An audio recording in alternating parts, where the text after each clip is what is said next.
A partir de agora, começa o programa Dr. Vinícius Responde, sua revista eletrônica sobre saúde e bem-estar. Dr. Vinícius Responde. Olá, meu amigo, olá, minha amiga, como vai? Tudo bem? Mais um programa Dr. Vinícius Responde, fazendo agora a série que fala sobre comportamento. E aí, então, vamos falar hoje sobre hiperatividade. Tá? Em outros programas já comentamos um pouco sobre esse tema, mas hoje tem uma pergunta aqui da Gabriela. A Gabriela, ela é do município de Osasco, com o final do telefone 1046, e ela pede para que nós possamos falar sobre hiperatividade. Muito bem. A hiperatividade é um dos componentes mais conhecidos, né? Você já deve ter ouvido também a palavra TDAH, transtorno de déficit de atenção e hiperatividade. Bom, o que acontece com a criança? Nós falamos primeiramente criança porque existe uma preocupação da hiperatividade relacionada às crianças. Por quê? Porque o adulto, o pai já não tem mais, né, a obrigação de dizer, olha, você está muito agitado, né? Você percebe, né? Num ônibus, num avião, num trem, andando na rua, adultos que não param, pessoas que movimentam demais, pessoas que não conseguem ficar sentadas na cadeira do escritório. Essa pessoa, ela pode ser qualificada como hiperativa.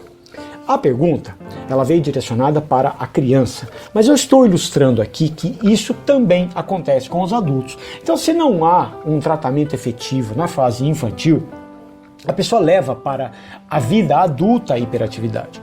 Eu não acredito que as pessoas elas deixam de ser alguma coisa.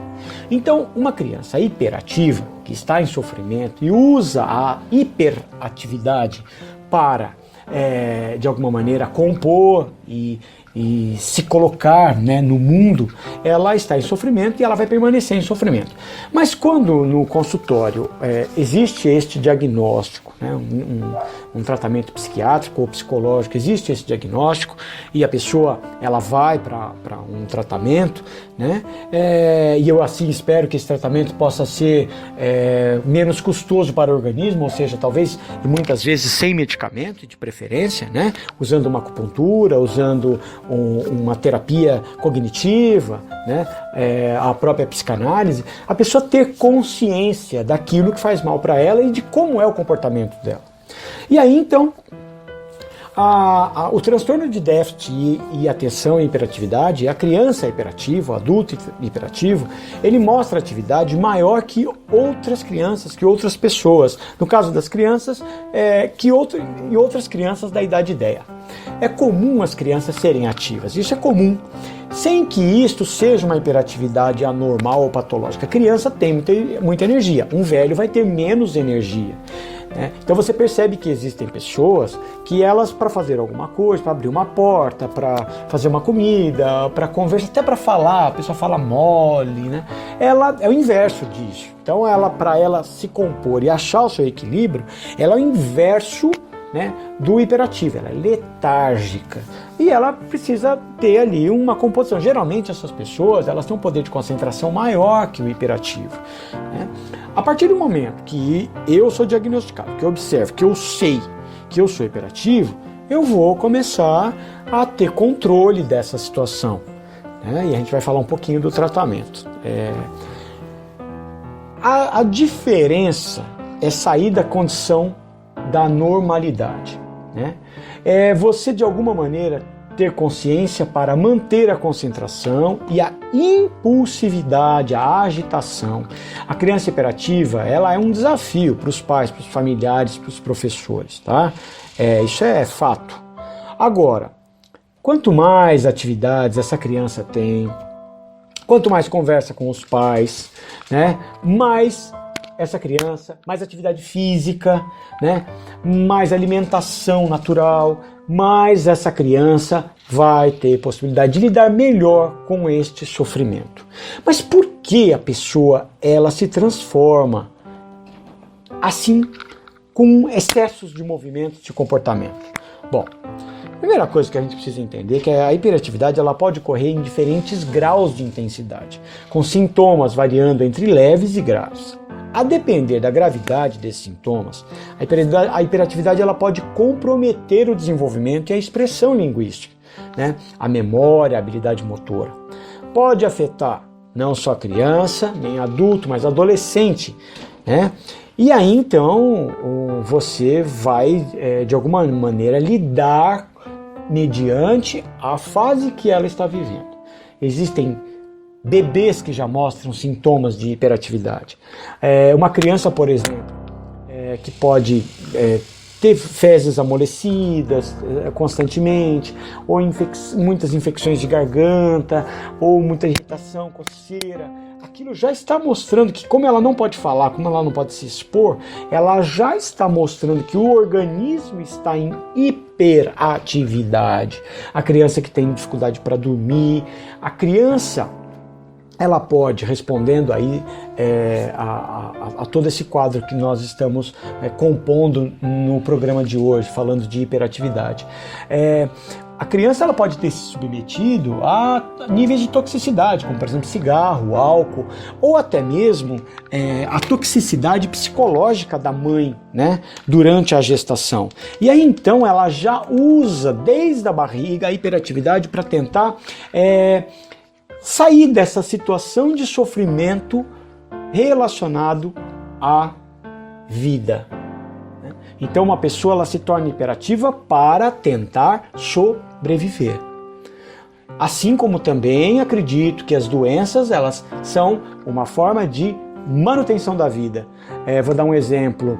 Muitas vezes alguns órgãos eles aumentam de tamanho justamente para manter a sua vida. Um coração ele vai ficar de tamanho maior, um fígado, né, um rim, né, uma glândula, um testículo, né, ela vai aumentar para a manutenção, para que essa pessoa possa permanecer viva. Tem que tomar muito cuidado, porque às vezes lá na alopatia, alguns prescritores, eles podem pensar o contrário disso. Não, eu quero quebrar essa possibilidade para trazer a cura. E às vezes, e muitas vezes nós falamos isso inclusive em medicina tradicional chinesa, na própria acupuntura que eu trato no consultório, né? Nós mantemos essa possibilidade do organismo de ter o órgão, por exemplo, aumentado ou até mesmo diminuído, porque é uma necessidade do organismo, mas você dá consciência para o paciente, você tem essa consciência e você trata os sintomas disso, mas o organismo, ele é sábio. Uma febre, a diarreia, o vômito, tudo isso é positivo, isso é muito bom, é para a manutenção da vida. Então chegamos a uma conclusão. Você, pai, mãe, não fica assustado que seu filho é hiperativo, mas saiba que com esse nível de hiperatividade ele não vai conseguir se concentrar na escola, né? O mais importante, eu acredito, com um filho hiperativo, não é ele se concentrar na escola e aprender pedagogicamente. O mais importante é entender o sofrimento dele, por que é que ele está hiperativo, né? Por que que ele usa essa técnica inconsciente para a manutenção da vida. E muitas vezes se trata de uma criança, os pais eles podem se submeter a um tratamento para poder influenciar menos os filhos negativamente. O problema de filho é pai e mãe. O problema de filho é a composição do lar que ele vive. Agora, se eu tenho um adulto, eu não vou chamar o pai e a mãe deste adulto de 30 anos, né, dentro de um padrão normal, para que ele possa, esse pai e essa mãe possam mudar o comportamento. É ele mesmo que é o pai e a mãe dele. Aí então eu respondo, né, o que é que está te movimentando tanto o cérebro? Você está correndo do quê? Você está se escondendo do quê? Né? Então a pessoa ela acaba caindo, né, em situação que ela mesma está construindo a hiperatividade dela, né? Então, se você gostou desse tema e gostaria de ter aí mais respostas sobre isso, meu WhatsApp é 11 993 63 90 11. O tratamento. Além do tratamento cognitivo, além da consciência dos pais, além da acupuntura, nós temos a consciência alimentar. Tá? Lembrando que eu não sou nutricionista, mas as minhas ferramentas são naturais. Eu te chamo a atenção, para que pesquise, para que procure um profissional que tenha esta habilidade para te ajudar e que você já chegue munido naquela mesa do consultório dizendo: eu não quero medicamento, eu quero tentar vias naturais, certo? Primeiro, então, alergia ao leite, trigo, chocolate, fermento, aditivo alimentar, laranja, antibiótico, pode causar hiperatividade. Intoxicação por chumbo pode ser um fator significativo. Comer muito açúcar ou alimentos açucarados, fumar durante a gestação, privação de oxigênio ao nascer, aditivos artificiais, conservantes, alimentos que contenham salicilatos, entre outros aditivos alimentares. Tá? Então, isso tudo pode ser fator. Uma criança que tem uma dieta baixa em proteína também pode ser fator de falta de atenção. Problemas emocionais, né, que estão relacionados a esse condicional tem uma ligação com a alimentação também. Determinados tipos de lâmpadas fluorescentes, estimulantes. Você que é professor, deixa aí, além de poder fazer parte dessa corrente e me seguir no canal, dando uma clicada e fazendo comentários sobre esse vídeo. Eu prometo que vou ver um por um e eu prometo também que vou responder, né? Você que é professor, você que teve filhos nessa condição, manda para nós aí as mensagens, faça comentários desse vídeo, eu vou ficar muito feliz com isso, e outras pessoas que acompanham esse projeto também vão, tá? Conte para nós a sua experiência como professor, né? Destes casos, relacione isso com a observância da alimentação, de como essa criança chega, quando você pergunta, o comportamento que ela tem fora da sala de aula, quando você acompanha isso, vai bater, né? Um professor, por exemplo, quando ele desliga a luz da sala, fala: crianças, vamos relaxar, respira, ele já percebe que aquelas crianças que são hiperativas, que estão sem aquele estímulo da luz na própria sala de aula, ela já tem um outro tipo de comportamento, né? Agora, falando ainda nessa questão de luminosidade, televisão, jogo competitivo violento, deficiências nutricionais, são fatores mais que importantes para este excesso de estimulação, né? Mães que fumam têm probabilidade de dar à luz a crianças hiperativas. Crianças a partir dos lares com esses defeitos são relacionadas a esse problema. Eu vejo meu pai e minha mãe lá trabalhando, correndo, não consegue dar um bom dia, né? Com mais calma, com mais tranquilidade. O que vai acontecer? É óbvio que eu vou, sim, né, ter um comportamento diferente. Eu vou copiar esse comportamento, tá? Então, mais uma vez, diminui o açúcar branco, aditivos alimentares, são possíveis alergênios, alimentos com salicilatos, outros, toma muito cuidado, pesquisa na internet, suplementos minerais a plantas medicinais. Quero dar a dica aqui: cálcio e magnésio ajudam a acalmar o sistema nervoso, eles são vitais para a função cerebral normal, tá? Ácido gama-aminobutírico, GABA, tá?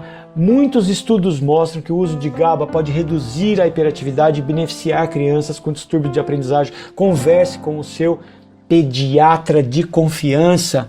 Vitamina B6, centela asiática, raiz de valeriana, ácidos graxos como o ômega 3, tá? Vitamina C com bioflavonoides, tirosina, mulungu, erva de São João, tá? A erva de olho de boi em pó, tá? Então isso tudo ajuda. Eu vou colocar agora aí para vocês, escrito, tá? Vai estar no vídeo aí o nome dessas ervas, tudo bem? Quero também deixar aqui, ó, não é uma imposição, mas é um pedido, né? Que seja dado elogios com qualquer mudança de comportamento, amor, isso controla essa energia toda. Conversa com o teu filho, ou então não põe mais filho no mundo. Quando você decide ali ter um filho, já falei isso em outros programas, você que não tem filho ainda, você que pretende ter mais filhos, dá trabalho. Olha só tudo isso que eu acabei de falar aqui, o quanto é difícil. Então, terapia com ARDS, muito interessante. incentivar a espiritualidade, tá? Então, falar de Deus, deixar à vontade, porque essa criança também ela pode ter uma não necessidade a estar ligado a uma religião, né? O próprio exercício físico, isso é maravilhoso. Observe uma criança quando ela faz atividades físicas, ela tem um comportamento de sono melhor, né? De uma indisposição a produzir muito como ela estava produzindo em excesso, tá bom? E aí, para fechar, quero lembrar também outras ervas, a equinácea, o ginkgo biloba, o ginseng, tá? Para a gente poder finalizar aí. E manda mensagem para nós, ok? 11 993 63 90 11 no blog Dr. Vinícius.